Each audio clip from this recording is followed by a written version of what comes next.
digamos, supuestamente funcionaban, recibían subsidios, pero bueno, se llevaban la plata, ¿no? No sé qué opina Patricia usted de esto. Bueno, esto es algo muy conocido, que realmente se está haciendo un trabajo muy importante desde el Ministerio de Capital Humano para mostrar esto que es tan evidente, ¿no? Es decir, partidas que iban en nombre de la situación de hambre que estaba viviendo la gente, metidas en el bolsillo de dirigentes sin ningún tipo de pudor. Existen los fantasmas, que son los que ustedes mostraron, y existen los blue, que son aquellos que decían que le daban de comer a 1000 personas y le daban de comer a 50 personas. Y en la diferencia de las 950 se quedaban con la plata. Entonces, claro, durante años y años y años y años hemos sostenido organizaciones políticas que se han organizado en torno a los impuestos y al sacrificio de la gente que paga sus impuestos en la Argentina, generando un movimiento social aparentemente reivindicativo, que era solo reivindicativo para los que se quedaban con el dinero. Claro, lo que sucede, digamos que un mes, 2 meses, años, son cifras fabulosas. Claro que son cifras fabulosas, pero bueno, acá está justamente la construcción de un modelo político basado en lo popular para explotar a los ciudadanos más vulnerables. Es decir, en nombre de lo nacional y popular se le robaron la plata a la gente. Es así, clarito, concreto.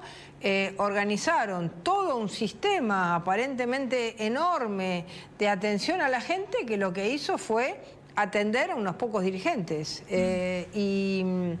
Y realmente le digo que esto es un modus operandi, no es algo que uno diga, no, se hace una excepción en un lugar. No, es así en todos lados. Y por eso, si usted cuente cuánto se gastó en movilización en 20 años.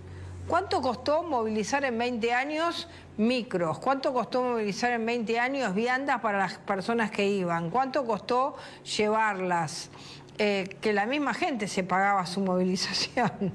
Pero ¿cuánto dinero gastaron en tratar de mostrar un poder para a partir de ahí tener más planes, más plata para los comedores, más y más? Usted dice que el dinero para financiar eso sale este tipo de cosas ilegales.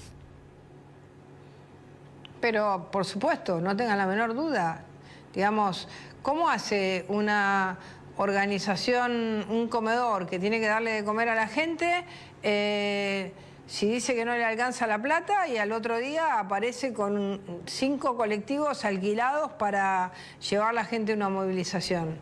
Digamos, ¿cómo hacen tantos dirigentes que se han enriquecido? Porque eso es lo que va a venir ahora. Ahora usted va a ver, nosotros tenemos muchas denuncias, que tenemos una cantidad de denuncias donde dicen acá los dueños de los comedores andan con Toyota Hilux, andan con camionetas 0 kilómetros, andan con autos han cambiado la casa. Lujo, es decir, ahora viene una investigación de enriquecimiento ilícito con plata del Estado, que eso va a mostrar el nivel, la inmoralidad del uso del dinero público. Bullrich, hoy de hecho el Ministerio de Capital Humano hizo una nueva presentación por comedores que no existían, hablando de uno que funcionaba en un country. Digo, se van acumulando las denuncias, pero pienso al mismo tiempo y quería preguntarle, ¿qué puede hacer el Estado ante una situación de corrupción, como es esta de la mala utilización de los fondos públicos en un momento donde hay mucha gente que si el comedor no está, no come? Digo, ¿cómo hacer para separar el que hace bien, digamos, el que usa bien la plata y resuelve un problema de comida de un montón de argentinos y argentinas, de los casos de corrupción? Bueno, como lo está haciendo el Ministerio de Capital Humano, a través de la tarjeta alimentar y no de los comedores truchos. Y a los comedores darle para la gente que va a comer. no para el bolsillo del jefe del comedor. Por eso, ¿cómo se puede hacer para ordenando, auditando, por ejemplo? A ver, uno está administrando, y sí, por supuesto, auditando. ¿Cómo se cree que se descubren los comedores truchos, falsos? Ustedes lo hacen desde el periodismo, pero el gobierno lo hace desde una auditoría para analizar cuánta gente efectivamente come y cuántas porciones está recibiendo el comedor. Pero según su mirada, a través de la tarjeta alimentar, a través... Digo, por eso digo, menciona la tarjeta alimentar que me parece interesante. Según su mirada, la política de los comedores comunitarios debería seguir funcionando o hay que reemplazarla por otra metodología como puede ser la tarjeta alimentar. Mire, a ver, yo soy ministra de Seguridad, me parece que eso le corresponde al Ministerio de Capital Humano. Si usted me pregunta a mí personalmente, yo creo que el comedor no es la mejor salida, no es la mejor solución. La mejor solución es que la gente pueda comprar el alimento, pueda tener trabajo y si hay un momento de crisis pueda tener una tarjeta alimentar donde vaya al supermercado a comprarse sus alimentos. Eso es lo que yo creo. Claro. Los comedores terminan siendo lugares que alejan, digamos que masifican, generan, digamos, la idea de que uno tiene que ir a comer a un determinado lugar porque no tiene posibilidades. A mí me parece que es mucho mejor una política de dar una tarjeta mientras la necesidad esté, porque acá hemos vivido muchos años diciendo hay una necesidad enorme y de golpe la necesidad enorme no estaba, era de los dirigentes. Ahora, entonces también miremos la realidad. Ahora, miremos la realidad, porque todo esto ha sido también todo un relato, todo un relato. Hay hambre, hay hambre, hay hambre, hay hambre, y hay hambre de quedarme con la plata. Bueno, pero también hay hambre, Patricia, ¿no? O sea, está el hambre que hace con la plata y hay mucha gente muy... Bueno, por supuesto que 40% el país de pobres. ahora está atravesando... Sí, bueno, por supuesto, y sobre eso estamos trabajando, sobre el fondo. Ahora, pero también estamos trabajando para que la plata no se la roben aquellos que son los vivos de la historia. No, eso está claro. A ver, Rodrigo, después vamos con Manu. ¿Sí? No, Bullrich, recién usted dijo, vamos a investigarlos por enriquecimiento ilícito, pero ellos no son funcionarios públicos, digamos, me refiero a los dirigentes de las organizaciones sociales, a los punteros, son personas privadas, con lo cual no les cabería el enriquecimiento ilícito. Salvo que involucre a los funcionarios. ¿Por qué no? ¿Por qué no? Si yo tengo administro dinero del Estado y el Estado me da a mí la administración de su dinero y yo utilizo ese dinero en desvío, ¿no es enriquecimiento ilícito? Habría un fraude en todo caso, digamos, que... Desvío de fondos públicos. O sea, yo tengo una plata que recibo del Ministerio de Desarrollo y la uso para otra cosa que no es... pero no el patrimonio del privado. Le pongo una figura peor, lavado de dinero. Lavado de dinero. Ya lavo el dinero a través de un comedor y me lo quedo. Está bien. Delito federal. Sí, de todas formas es un delito, hay que ver cómo se encuadra, pero ¿no? Es robarse la plata de los impuestos de la gente para quedárselos en el bolsillo de una persona, en nombre de un sentido social. Claro. A ver, Manu.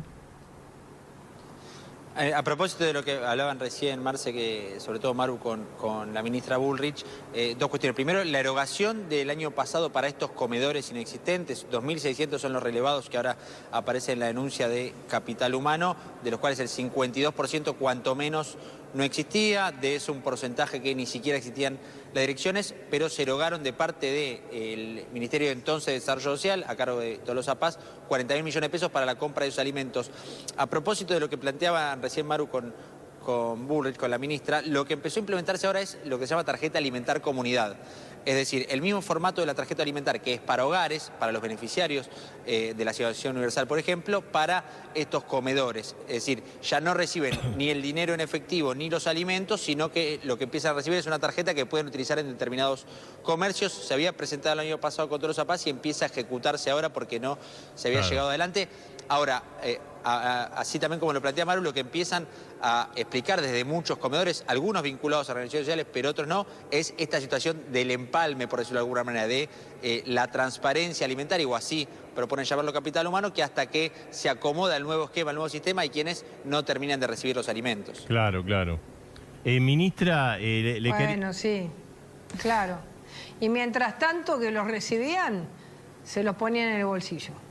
Así que la verdad es que no creo en eso.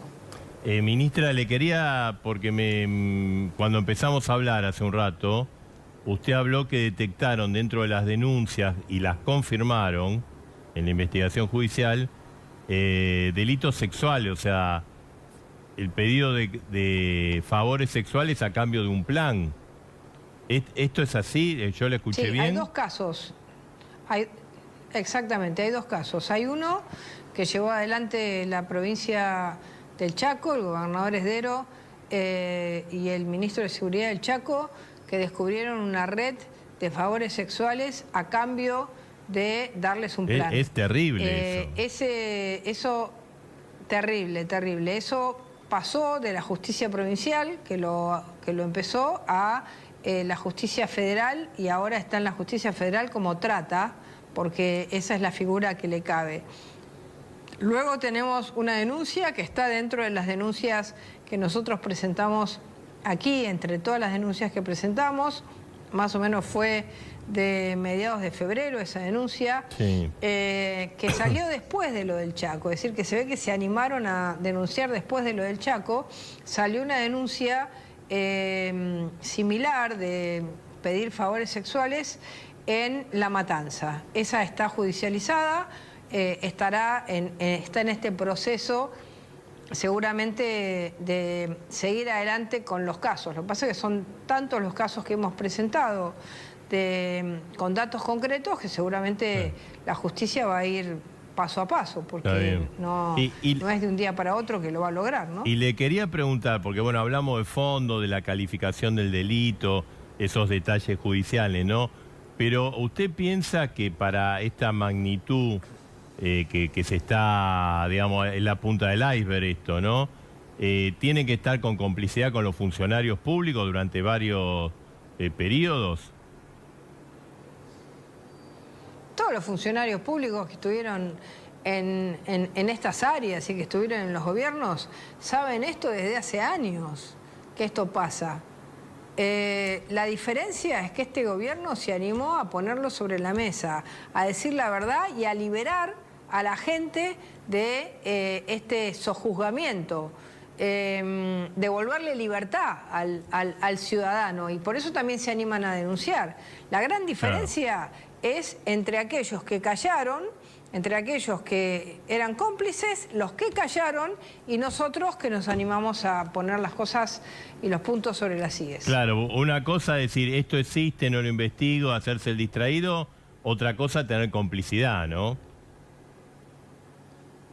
Por supuesto, pero, a ver, un funcionario que durante 20 años se hace el distraído es porque esto no es de ahora, ¿eh?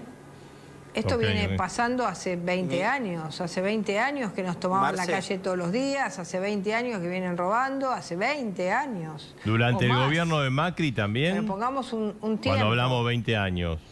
Bueno, a ver, yo no estaba en el área social, pero no hubo una decisión de bajar los planes. Nosotros discutimos mucho eso y yo lo he dicho, lo he escrito, lo he dicho en libros. Era necesario no ampliar los planes, bajarlos, investigar, ir a fondo contra los delincuentes. Nosotros tuvimos algunas causas en ese momento, tuvimos una causa en Corrientes donde encontramos en una casa, no me acuerdo si algo así como 200 o 250 tarjetas de una persona que cobraba por 250 personas. Tuvimos algunas causas, pero ahora, digamos, con el 134 y con todo esto, se fue a fondo. Bien. Patricia...